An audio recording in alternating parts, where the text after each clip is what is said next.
Hello बच्चों, आज हम कर रहे हैं सूरदास के पद क्षितिज भाग 2 के अंतर्गत उसके पाठ के प्रश्न उत्तर। इस पाठ के प्रश्न उत्तर बहुत सरल भाषा में बता रही हूँ मैं। अगर अच्छा लगे वीडियो तो प्लीज़ लाइक, कमेंट और शेयर करना ना भूलें। चैनल को भी सब्सक्राइब करना ना भूलें। चलिए हम प्रारंभ करते हैं।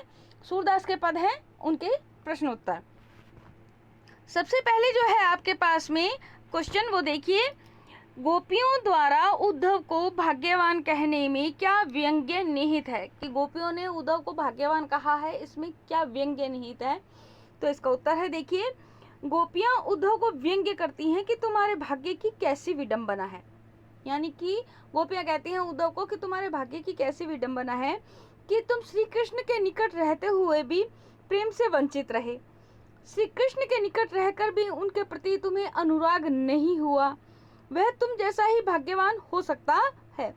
इस तरह गोपियां उनको भाग्यवान कहकर यही व्यंग्य करती हैं कि तुमसे बढ़कर दुर्भाग्य और किसका हो सकता है। तो गोपियों ने उद्धव को भाग्यवान कहा है, इसके पीछे उद्धव का दुर्भाग्य बताया है कि तुम वास्तव में श्री कृष्ण के निकट रहकर भी ना तो उनके प्रेम में अनुरक्त हुए, यानी कि ना तो तुम्हें उनसे प्रेम हुआ, और ना ही तुम उनके निकट रहते हुए भी उनसे प्रेम से वंचित ही रहे। तो इसलिए उन्होंने, गोपियों ने उद्धव को भाग्यवान कहा। ये उनके ऊपर व्यंग्य था। अब दूसरा क्वेश्चन है, उद्धव के व्यवहार की तुलना किस किस से की गई है? उद्धव ने जो व्यवहार किया उसकी तुलना किस किस से की गई है? इसका उत्तर देखिए, उद्धव के व्यवहार की पहली तुलना ऐसे कमल पत्र से की गई है जो पानी में रहते हुए भी पानी से गीला नहीं होता। जो कमल का पत्ता होता है वह पानी में रहते हुए पानी से गीला नहीं होता, उससे की गई है उद्धव के व्यवहार की तुलना। दूसरा है, उद्धव की दूसरी तुलना तेल से युक्त ऐसे घड़े से की गई है जो जल में डुबोने पर भी पानी में नहीं भीगता।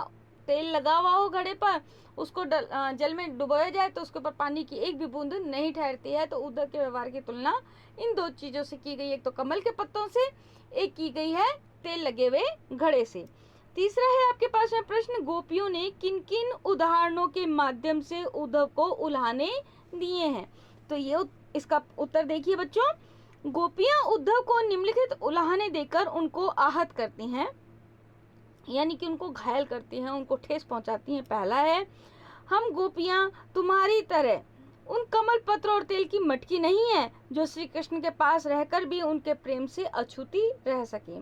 दूसरा है, हम तुम्हारी तरह निष्ठुर नहीं है जो समीप बहती हुई प्रेम नदी का स्पर्श तक भी ना करें।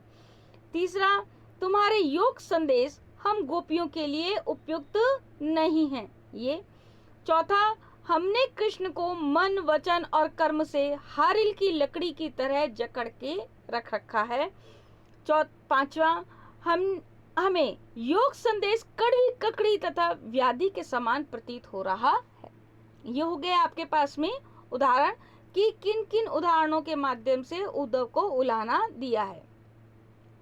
चौथा प्रश्न देखिए, उद्धव द्वारा दिए गए योग के संदेश ने गोपियों की विरह अग्नि में घी का काम कैसे किया? तो इसका उत्तर है, गोपियां श्री कृष्ण के चले जाने पर उनसे अपने मन की प्रेम भावना को प्रकट न कर पाने के कारण विरह अग्नि में पहले से दग्ध हो रही थी। दग्ध मतलब जल रही थी।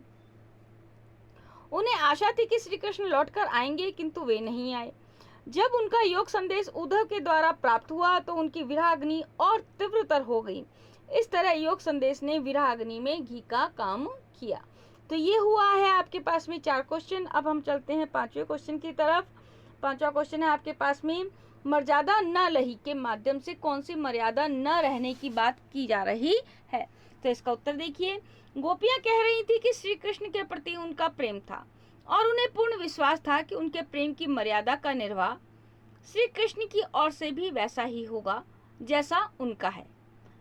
इसके विपरीत कृष्ण ने योग संदेश भेजकर स्पष्ट कर दिया कि उन्होंने प्रेम की मर्यादा को नहीं रखा। गोपियां तो उनसे प्रेम करती थी, गोपियां जैसा प्रेम करती थी वैसा ही प्रेम वो श्री कृष्ण से भी चाहती थी, लेकिन श्री कृष्ण ने ऐसा ना करके क्या किया, मथुरा से उनके लिए क्या भेज दिया? योग का संदेश भेज दिया।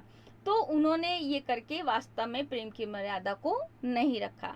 जिसके लिए गोपियों ने अपनी सभी मर्यादाओं को छोड़ दिया था, उसी ने प्रेम मर्यादा का पालन नहीं किया। तो यहाँ पर मर्यादा ना लही, इसी के इसके माध्यम से यही मर्यादा न रखने की बात की गई है कि जिस तरह का व्यवहार गोपियों ने श्री कृष्ण से किया था वो वैसा ही प्रेम पूर्वक व्यवहार कृष्ण से चाहती थी। परंतु जब कृष्ण ने योग का संदेश भेज दिया मथुरा से तो गोपियों ने कहा कि वास्तव में उन्होंने मर्यादा का पालन नहीं किया। अब हम पढ़ते हैं आगे छठे क्वेश्चन के आंसर के में चलते हैं। देखिए बच्चों, कृष्ण के प्रति अपने अनन्य प्रेम को गोपियों ने किस प्रकार अभिव्यक्त किया है? तो इसका उत्तर है, गोपियों ने श्री कृष्ण के प्रति अपने अनन्य प्रेम को प्रकट करते हुए कहा कि हमारा श्री कृष्ण के प्रति स्नेह बंधन गुड़ से चिपटी हुई चींटियों के समान है। दूसरा है, श्री कृष्ण उनके लिए हारिल की लकड़ी के समान है। तीसरा है, हम गोपियां मन कर्म वचन सभी प्रकार से कृष्ण के प्रति समर्पित हैं। चौथा, हम सोते जागते दिन रात उन्हीं का स्मरण करती हैं। हमें योग संदेश तो कड़वी ककड़ी की तरह प्रतीत हो रहा है। हम योग संदेश नहीं बल्कि श्री कृष्ण का प्रेम चाहती हैं। 7 नंबर क्वेश्चन में देखिए, गोपियों ने उद्धव से योग की शिक्षा कैसे लोगों को देने की बात कही है? तो इसका उत्तर देखिए आप। गोपियों ने योग शिक्षा के बारे में परामर्श देते हुए कहा कि ऐसी शिक्षा उन लोगों को देना उचित है जिनका मन चक्री के समान अस्थिर है, चित्त में चंचलता है और जिनका कृष्ण के प्रति स्नेह बंधन अटूट नहीं है। वास्तव में योग की शिक्षा तो ऐसे लोगों को ही देनी चाहिए। प्रश्न 8 की तरफ चलेंगे बच्चों।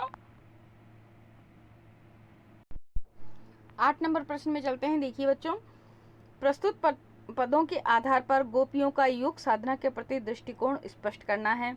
जो आपकी पाठ्य पुस्तक में पद हैं उनके आधार पर गोपियों का दृष्टिकोण क्या है योग साधना के प्रति, वो स्पष्ट करना है। इसके अंदर उत्तर देखिए, प्रस्तुत पदों के आधार पर गोपियों का दृष्टिकोण स्पष्ट है कि प्रेमासक्त और स्नेह बंधन में बंधे हृदय पर अन्य किसी उपदेश का कोई प्रभाव नहीं पड़ता। वे उपदेश अपने ही प्रिय के द्वारा क्यों ना दिए गए हों, चाहे वो उपदेश अपने ही प्रिय के द्वारा क्यों ना दिए गए हों, लेकिन जो व्यक्ति प्रेम बंधन में बंधा हुआ है उस व्यक्ति पर उन उपदेशों का कोई प्रभाव नहीं पड़ेगा। यही कारण था कि अपने ही प्रिय श्री कृष्ण के द्वारा भेजा गया योग संदेश उनको प्रभावित नहीं कर सका।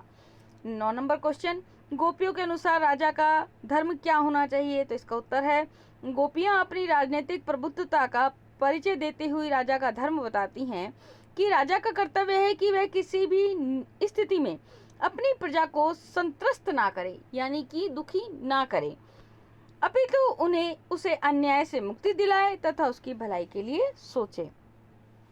10 नंबर क्वेश्चन, गोपियों को कृष्ण में ऐसे कौन से परिवर्तन दिखाई दिए जिनके कारण वे अपना मन वापस पा लेने की बात कहती हैं? तो इसका उत्तर है, श्री कृष्ण द्वारा प्रेषित योग संदेश को उद्धव से सुनकर गोपियां अवाक रह गईं, यानी कि आश्चर्यचकित रह गईं और उन्हें लगा कि श्री कृष्ण के मथुरा चले जाने पर उनकी सोच में परिवर्तन हो गया है। वे प्रेम के प्रतिदान के बदले योग संदेश देने लगे हैं। श्री कृष्ण पहले जैसे न रहकर एक कुशल राजनीतिज्ञ हो गए हैं जो छल प्रपंच का भी सहारा लेने लगे हैं। राजधर्म की उपेक्षा कर अनीति पर उतर आए हैं। इन परिवर्तनों को देख वे अपना मन वापस लेने की बात कहती हैं। 11 नंबर क्वेश्चन है, देखिए बच्चों। 11 नंबर क्वेश्चन आपके पास में, गोपियों ने अपने वाक चातुर्य यानी कि बातों की चतुराई से, वाक चातुर्य वाकपटुता ये सिमिलर शब्द है, वाक चातुर्य मतलब बातों की चतुराई से के आधार पर ज्ञानी उद्धव को परास्त कर दिया। उनके वाक चातुर्य की विशेषताएं लिखिए। उत्तर देखिए, उद्धव जैसे ज्ञानी को गोपियों की वाकपटुता चुप रहने के लिए विवश कर देती है और वे गोपियों के वाक चातुर्य से प्रभावित हुए बिना नहीं रहते। उनके वाक चातुर्य की विशेषताएं निम्नलिखित हैं। सबसे पहली है स्पष्टता। गोपियां अपनी बात को बिना किसी लाग लपेट के स्पष्ट कह देती हैं, यानी कि कोई ऊपर नीचे नहीं करती, किसी बात को कोई घुमा फिरा करके नहीं कहना, बिल्कुल स्पष्ट कह देती हैं। उद्धव के द्वारा बताए गए योग संदेश को बिना संकोच के कड़वी ककड़ी बता देती हैं। उद्धव जो उनके लिए योग संदेश लेकर आते हैं उसको कह देती हैं ये कड़वी ककड़ी के समान है, हमें तो अच्छा नहीं लगा तुम्हारा योग का संदेश। व्यंग्यात्मकता, गोपियां व्यंग्य करने में प्रवीण है, यानी कि चतुर हैं, निपुण हैं। उनकी भाग्यहीनता को भाग्यवान कह करके व्यंग्य करती हैं। किनकी भाग्यहीनता को? उद्धव की भाग्यहीनता को भाग्यवान कह करके व्यंग्य करती हैं कि हे उद्धव तुम तो बहुत बड़े भाग्य वाले हो, हे उद्धव बड़भागी यानी कि बहुत बड़े भाग्य वाले हो, ठीक है, कि तुमसे बढ़कर और कौन भाग्यवान होगा जो कृष्ण के समीप रहकर भी उनके अनुराग से वंचित रहे, यानी कि उनके प्रेम से वंचित रहे। सहृदयता, उनकी सहृदयता उनकी बातों में स्पष्ट झलकती है। वे कितनी भावुक हैं इसका ज्ञान तब होता है जब वे गदगद होकर कहती हैं कि हम अपनी प्रेम भावना को उनके सामने प्रकट ही नहीं कर पाई। इस तरह उनका वाक चातुर्य अनुपम था। 12 नंबर प्रश्न में देखिए, संकलित पदों को ध्यान में रखते हुए सूर के भ्रमर गीत की मुख्य विशेषताएं बताइए।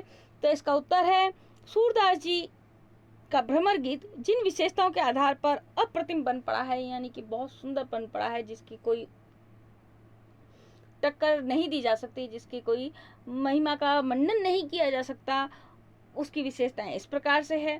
पहला देखिए, सूरदास जी के भ्रमर गीत में निर्गुण ब्रह्म का विरोध तथा सगुण ब्रह्म की सराहना है, पहला। दूसरा हो गया, वियोग श्रृंगार का मार्मिक चित्रण है। तीसरा, गोपियों की स्पष्टता, वाक्पटुता, सहृदयता, व्यंग्यात्मकता सर्वथा सराहनीय है। चौथा, एकनिष्ठ प्रेम का दर्शन है। पांचवा है, गोपियों का वाक चातुर्य उद्धव को मौन कर देता है। छठा है, आदर्श प्रेम की पराकाष्ठा और योग का पलायन है।